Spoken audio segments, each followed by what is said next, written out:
Halo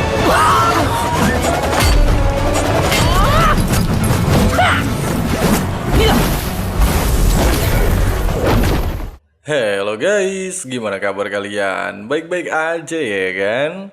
Nah, di video kali ini kita bakalan ngelanjutin lagi pembahasan rekap alur cerita Donghua Transformasi Bintang part 17 ya guys ya. Seperti biasa buat teman-teman yang baru gabung atau belum sempat nyimak pembahasan alur cerita bagian sebelumnya, Abang Frank saranin nonton dulu ya guys ya. Untuk linknya udah ada di kolom deskripsi. Oke lah guys, nggak usah kebanyakan drama lagi di awal video. Langsung aja simetriskan posisi rebahan kalian. Inilah waktunya kita baku hantam.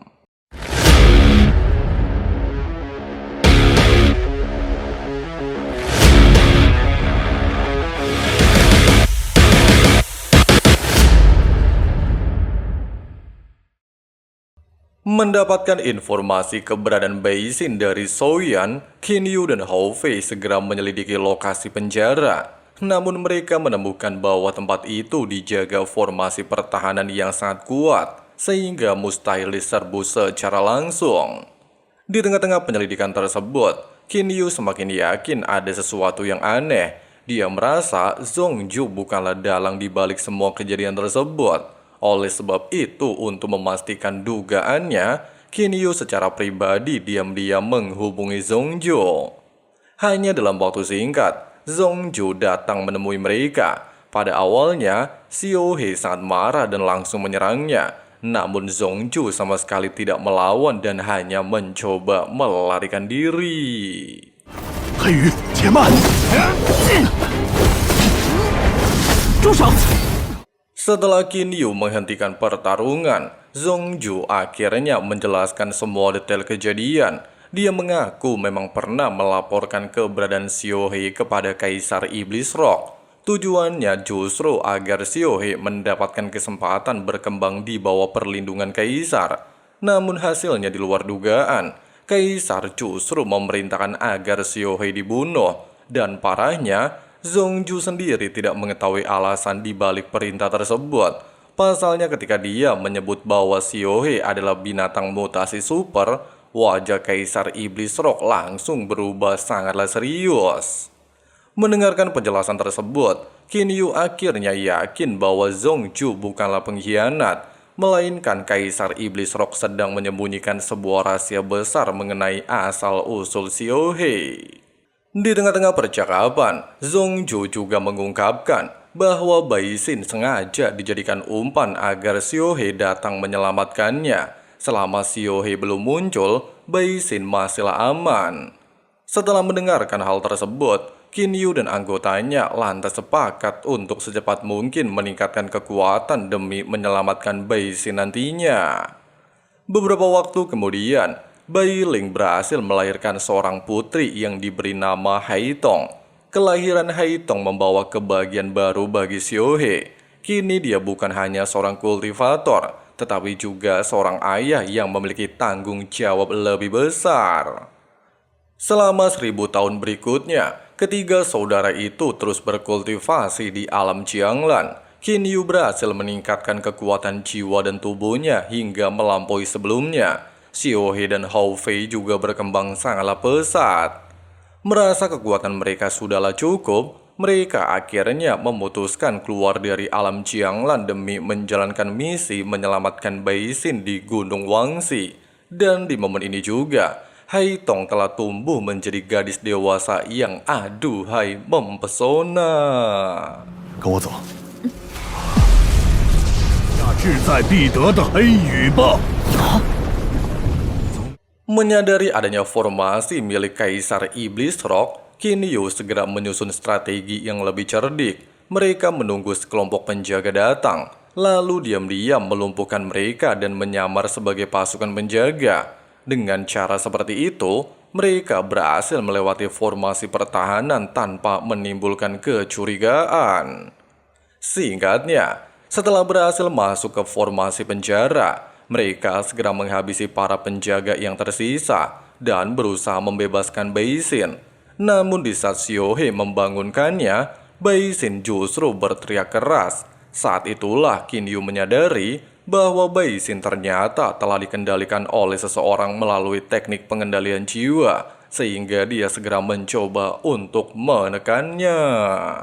Di saat Qin Yu berhasil menyadarkan Bai Xin, cewek itu justru meminta mereka segera melarikan diri. Pasalnya Kaisar Zhongyan pasti akan segera tiba. Xiao He tentu tidak ingin meninggalkannya, tetapi Bai Xin mengatakan bahwa dirinya sudah tidak bisa ikut pergi bersama mereka. Bersama dengan hal tersebut, Kaisar Zhongyan benar-benar muncul. Dengan kekuatannya, dia memperluas formasi di sekitar penjara, sehingga Qin Yu dan yang lainnya terjebak. Tidak sampai di sini. Selain Kaisar Zhongyan menegaskan kalau Bai Xin sudah menjadi hewan peliharaannya dan berada di bawah kendalinya, dia juga menjelaskan tujuannya sebenarnya.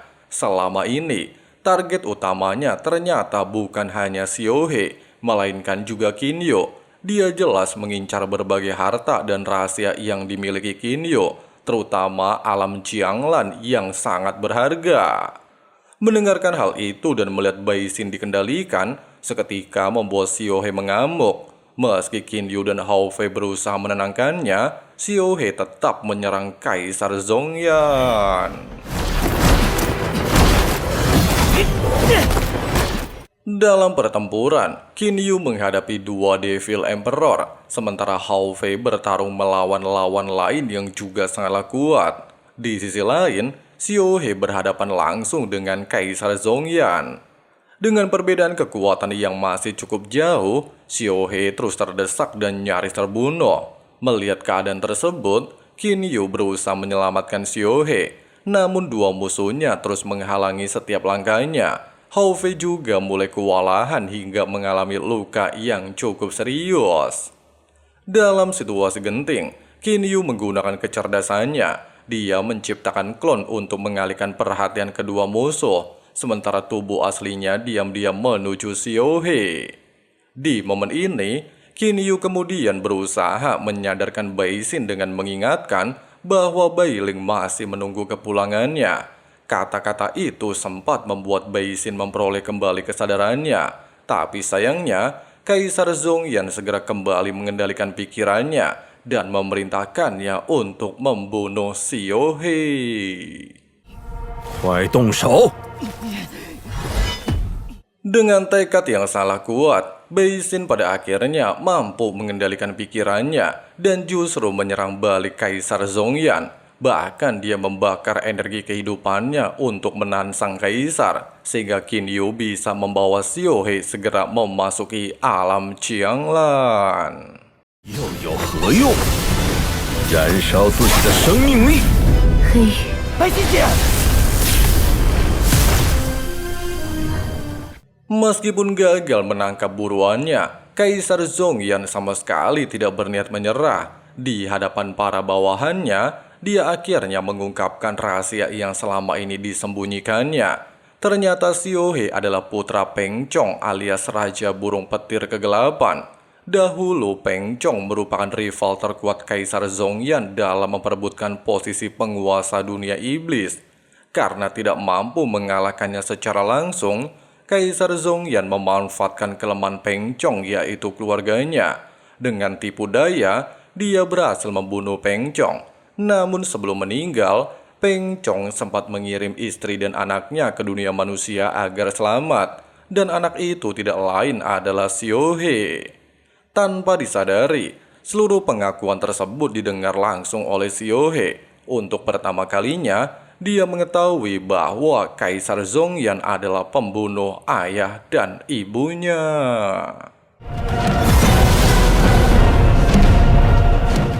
Setelah tiba di lokasi yang aman, Xiao He benar-benar merasa terpukul mengetahui fakta kedua orang tuanya telah dihabisi oleh Zhongyan alias Kaisar Iblis Rock. Namun melihat semangat yang diberikan oleh Qin Yu dan Hao Fei, dia pada akhirnya bangkit dari kesedihan. Dia juga menyadari, terus meratapi nasib tidak akan mengubah apapun. Satu-satunya cara untuk menghormati orang tuanya adalah dengan menjadi semakin kuat dan membalaskan semua dendam di masa depan. Setelah situasi mulai membaik, Qin Yu memutuskan untuk mencari tempat tinggal yang aman bagi seluruh keluarganya. Meskipun mereka bisa bersembunyi di alam Jianglan, Qin Yu merasa tempat itu tidak cocok untuk Haitong. Menurutnya, Haitong harus mengenal dunia luar dan mendapatkan pengalaman hidup, bukan terus hidup dalam pengasingan. Dengan adanya fakta tersebut, Qin Yu lantas memilih planet Liulan sebagai tempat menetap. Planet ini berada di daerah terpencil, sehingga relatif aman dari musuh-musuh mereka. Bahkan demi memastikan keamanan, Qin Yu memberikan tugas kepada Suoyan untuk menguasai seluruh planet Liulan dalam waktu 100 tahun, serta akan menugaskan tetua Wulan untuk menjaga Haitong. Selama masa pengasingan, kekuatan Qin Yu meningkat dengan sangat pesat. Jiwanya telah menyatu dengan alam semesta, sehingga mencapai tingkat Master Emperor tingkat 9. Teknik Heavenly Soul miliknya hampir mencapai kesempurnaan, sementara Nine Transformation Dark Gold Body berhasil menembus tingkat ke-7. Tidak sampai di sini, setelah merenungi hukum alam semesta, Qin Yu juga mengalami peningkatan kultivasi transformasi bintang ke tingkat 9, di mana hal itu memungkinkannya mengendalikan hukum ruang. Bahkan api langit ungunya berhasil berevolusi menjadi api ilahi. Singkatnya, setelah 100 tahun berlalu, Suoyan berhasil menyelesaikan tugas yang diberikan Qin Yu. Seluruh planet Liulan kini berada di bawah kendalinya, dan semua pengikut Raja Iblis Rock telah dibersihkan dari planet tersebut. Di waktu yang sama, Haitong mulai tumbuh menjadi gadis yang ceria dan aktif. Suatu hari, dia diam-diam berencana pergi keluar bersama seorang pemuda bernama Goufan. Karena tahu kedua orang tuanya pasti akan melarangnya, Haitong meminta bantuan Wulan agar tidak membocorkan rencananya. Wulan sebenarnya menolak membantu secara langsung, namun dia juga tidak berniat menghentikan Haitong.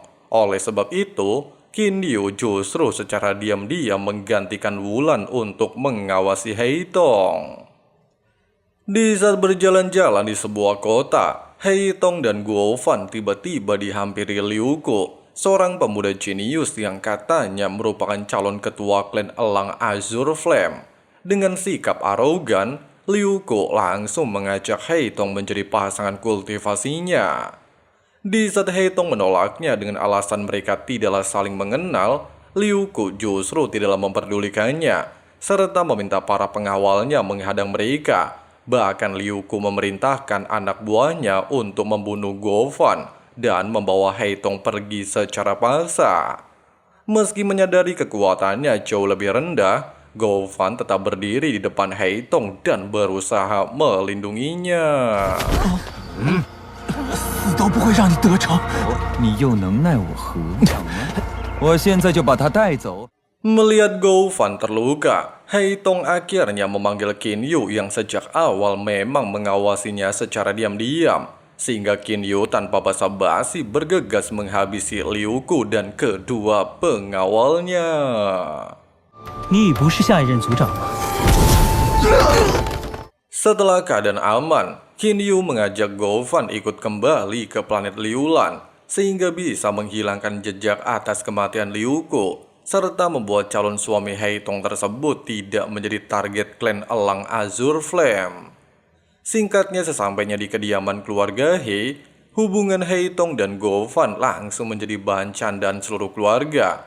Bahkan ayah Haitong alias Yohe sempat menganggap Goufan terlalu lemah dan tidak pantas mendekati putrinya. Namun Beiling justru membela Goufan. Menurutnya, Goufan telah mempertaruhkan nyawa demi melindungi Haitong. Karakter seperti itu jauh lebih penting daripada sekedar bakat atau tingkat kultivasi. Qin Yu juga memiliki pandangan yang sama. Dia mengingatkan bahwa dahulu dirinya sendiri hanyalah seorang pemuda yang bahkan tidak mampu berkultivasi, dan tidak ada yang bisa menebak masa depan. Oleh sebab itu, dia percaya bahwa hati dan karakter jauh lebih berharga dibandingkan kekuatan. Tidak berselang lama, Song Si alias murid Kaisar Chuking terlihat mendatangi kediaman Qin Yu. di mana Songxi membawa undangan langsung dari Kaisar Qing dan mengatakan Kaisar Qing akan segera menghadapi malapetaka menuju alam dewa, sehingga seluruh tokoh terkuat dari dunia abadi, dunia iblis, dan dunia siluman diundang untuk menyaksikan peristiwa langka tersebut. Undangan itu bukan hanya ditujukan kepada Qinyo, tetapi juga kepada Kaisar Yu, Kaisar Xuan, Kaisar Iblis Rock, Kaisar Naga, Kaisar Ni, serta para penguasa besar lainnya. Pada awalnya, Qinyu masih ragu untuk menghadiri acara tersebut. Pasalnya dia ingin memilih hidup tenang bersama keluarganya. Namun setelah berdiskusi dengan kedua saudaranya, mereka menyadari bahwa kesempatan menyaksikan malapetaka dewa sangatlah langka. Selain dapat menambah pengalaman, mereka juga bisa mengukur kekuatan para musuh yang selama ini memburu mereka. Dengan adanya alasan tersebut, Qinyu memutuskan menerima undangan tersebut. 都抓紧时间闭关进修吧。 Singkatnya, setibanya di planet Feng Luan alias tempat Kaisar Qing akan menjalani malapetaka alam dewa, Qinyu lantas menggunakan indera ilahinya untuk mengamati keadaan sekitar. Di mana tempat tersebut telah berkumpul jutaan kultivator dari dunia abadi, dunia iblis, dan dunia siluman. Bahkan lebih dari 10 kaisar immortal tingkat 9 juga hadir untuk menyaksikan peristiwa bersejarah tersebut. Di tengah keramaian itu, Qinyu bertemu kembali dengan beberapa tokoh besar yang sudah lama tidak ditemuinya, termasuk Nenek Yin Hua. Namun pertemuan yang paling menarik adalah ketika Qinyu kembali berhadapan dengan musuh lamanya alias Kaisar Yu. Di momen ini, Kaisar Yu tidak bisa menyembunyikan rasa terkejutnya melihat perkembangan Qinyu. Dahulu saat mereka bertarung di planet Chiu Huang, Qinyu hanya seorang kaisar immortal tingkat pertama. Tetapi saat ini hanya dalam beberapa ratus tahun, kekuatannya telah melonjak hingga mencapai tingkat ke-9. Di saat Qinyu menegaskan semua peningkatannya juga berkaitan dengan Kaisar Yu serta para musuh yang selama ini memburunya, Kaisar Yu sempat tersinggung dan ingin menyerangnya. Namun Sui Tianya tiba-tiba muncul dan menghentikan tindakan Kaisar Yu. Dia juga menegaskan, kedatangan mereka ke tempat ini bukan untuk baku hantam, melainkan untuk menyaksikan Divine Tribulation Kaisar Qing. Tepat ketika Kaisar Yu dan Kaisar Xuan tidak memperdulikannya, serta tetap ingin menyerang, Nenek Yin Hua dan Kaisar Qing akhirnya menunjukkan diri. Bahkan Kaisar Qing menegaskan, siapapun yang berani membuat keributan di wilayahnya akan berhadapan langsung dengannya. Tidak berselang lama pasca kejadian tersebut, ujian alias malapetaka menuju alam dewa akhirnya dimulai.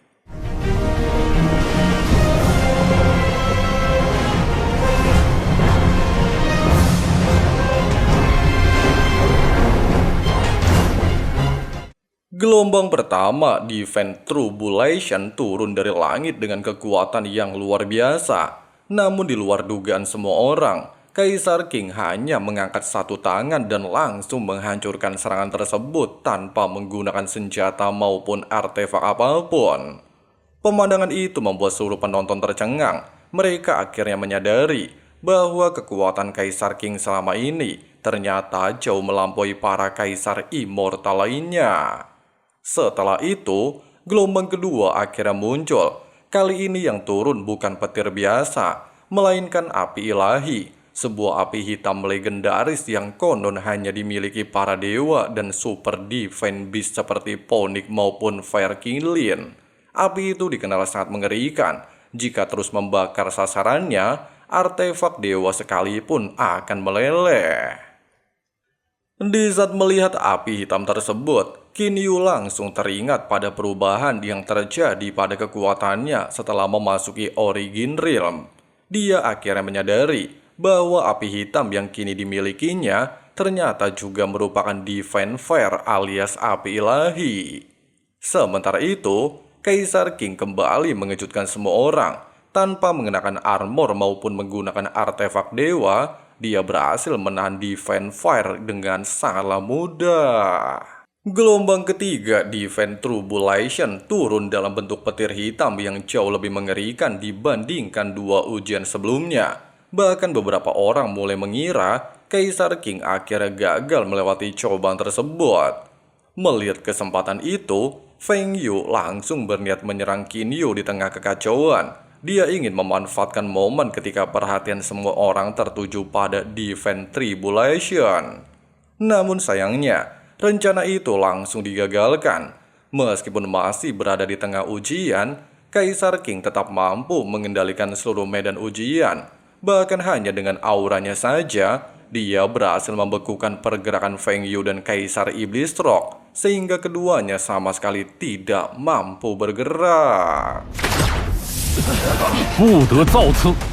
Setelah berhasil melewati seluruh Divine Tribulation, Kaisar King akhirnya mengungkapkan rahasia di balik kekuatannya.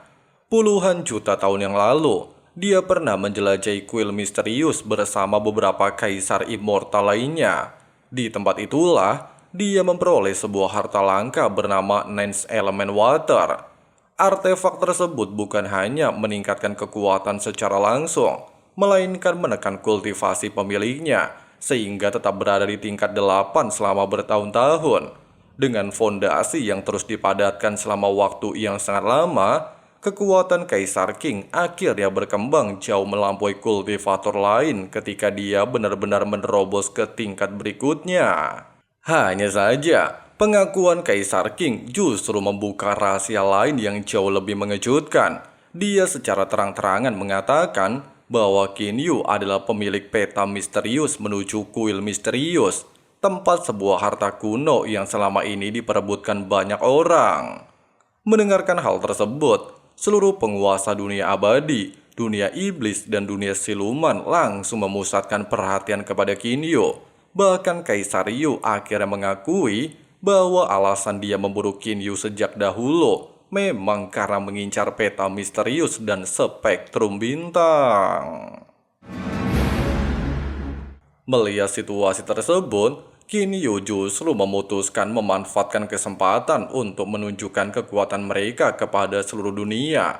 Menurutnya, jika mereka mampu membuat para musuh ketakutan, maka akan jauh lebih sedikit orang yang berani mengganggu mereka di masa depan. Di sisi lain, Kaisar Iblis Rock dan para penguasa lainnya juga mulai berdiskusi. Mereka menganggap inilah kesempatan terbaik untuk merebut gulungan misterius sekaligus membunuh Qin Yu sebelum dia menjadi semakin kuat. Bahkan membuat kesepakatan untuk menyegel portal menuju kuil misterius di wilayah 3 alam. Dengan begitu, Qin Yu tidak akan bisa memasuki kuil meskipun memiliki gulungan misterius.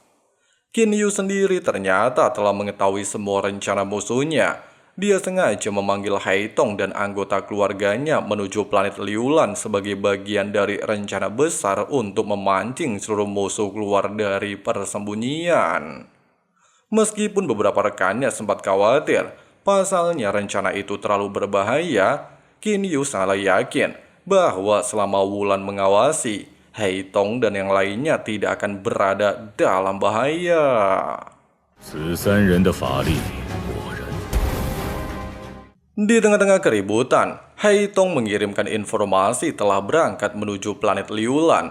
Mendapatkan kabar tersebut, Qin Yu dan kedua saudaranya langsung menghentikan langkah dan secara terbuka menantang seluruh musuh yang selama ini diam-diam mengikuti mereka. Pada awalnya, para penguasa besar masihlah ragu. Mereka curiga Qin Yu sedang memasang jebakan sehingga memilih menunggu dan mengamati situasi. Namun setelah melihat kesempatan yang tampak begitu menguntungkan, keserakan mereka akhirnya mengalahkan kewaspadaan. Bahkan Kaisar Yu juga melakukan provokasi, sehingga baku hantam kembali terjadi.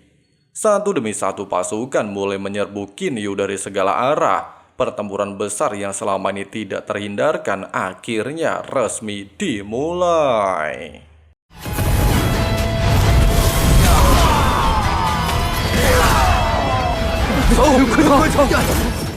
Di tengah-tengah kekacauan tersebut, Kaisar Iblis Rock justru memutuskan mengambil langkah paling kejam. Dia tidak hanya ingin membunuh Qin Yu, tetapi juga berniat menyerang keluarga Heiyu yang berada di planet Liulan.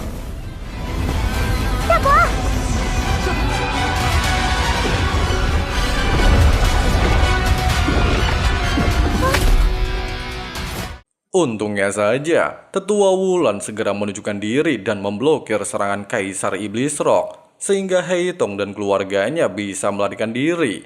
Bahkan menyadari anggota keluarganya sedang berada dalam bahaya, Qin Yu segera membawa kedua saudaranya menuju planet Liulan.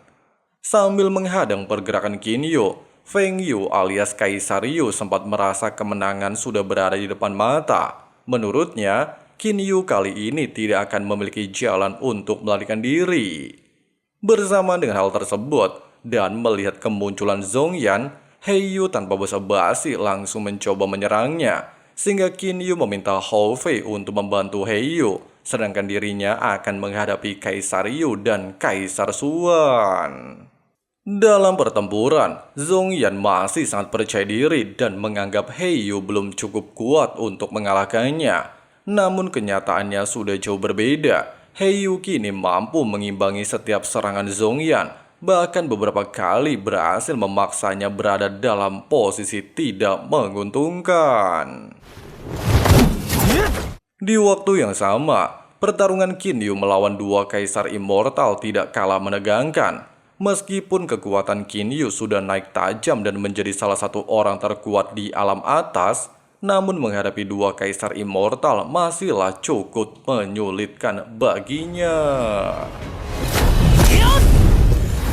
Di sisi lain, melihat ayah dan kedua pamannya terdesak, Heitong segera meminta bantuan Wulan untuk turun tangan. Meskipun Wulan sempat menolak, namun ketika Heitong mengancam akan turun tangan membantu, Wulan mau tidak mau akhirnya turun tangan untuk membantu Qin Yu, bahkan dengan mudah melukai Kaisar Yu secara brutal.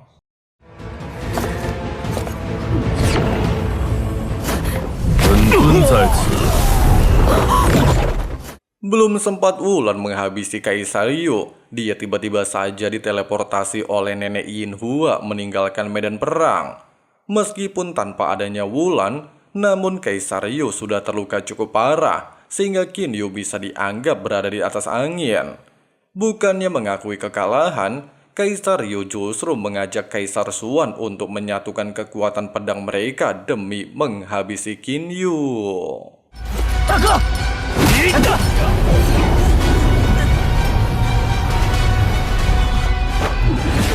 Meskipun sempat terdesak, namun dengan adanya armor abadi di tubuhnya, serta telah memahami hukum ruang, Qin Yu mampu dengan mudah memblokir serangan gabungan kedua Kaisar Immortal. Dia bahkan mampu melepaskan jari meteor ke arah Kaisar Yu.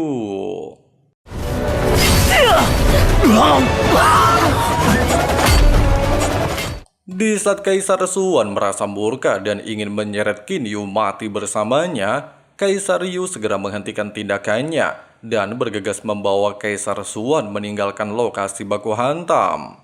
Di waktu yang sama, setelah Hou Fei berhasil menekan kedua musuhnya dengan teknik 36 pukulan tongkatnya, kedua musuhnya pada akhirnya melarikan diri, sehingga fokus perhatian ketiga saudara kini tertuju kepada Zhongyan.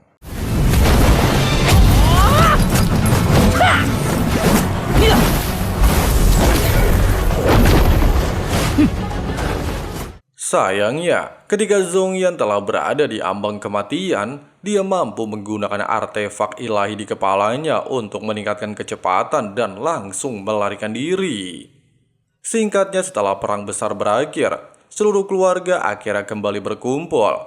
Melihat Goufan masih terluka, Heiyu kembali mengkritiknya karena menganggap kultivasi Goufan masih terlalu lemah. Namun dia juga segera memberikan pil kehidupan untuk menyembuhkan lukanya. Goufan sendiri segera menerima pil tersebut dengan penuh rasa hormat, serta berterima kasih kepada Heiyu dan Qin Yu. Namun mendengar Goufan masih memanggil kedua sosok tersebut dengan panggilan Tuan, Heitong justru meminta Goufan untuk memanggil mereka dengan sebutan paman. Dengan kata lain, semua pengorbanan Goufan telah diakui oleh Heiyu dan bersedia menerimanya menjadi calon mantu. Di tengah-tengah suasana damai tersebut, Wulan tiba-tiba menghampiri Kinyo dan ingin mengajaknya berbicara empat mata. Nah guys, sebetulnya pembahasan alur cerita Donghua Recap Transformasi Bintang part 17 nya ya guys ya. Kalau ada yang nanya bang udah sampai episode mana? Pembahasan kita kali ini episode 14 sampai episode 18 di season 5 ya guys ya. Oke lah, makasih banyak banget buat teman-teman yang udah nonton videonya sampai habis. Di sini Abang Frank pamit undur diri dulu. See you and bye. Bye. That I've ever done, but what's the point of living if you ain't having fun? I guess I'll try this, try that, might miss, gotta find what I'm good at. I guess I look here, look there, over where am I scared, where am I at?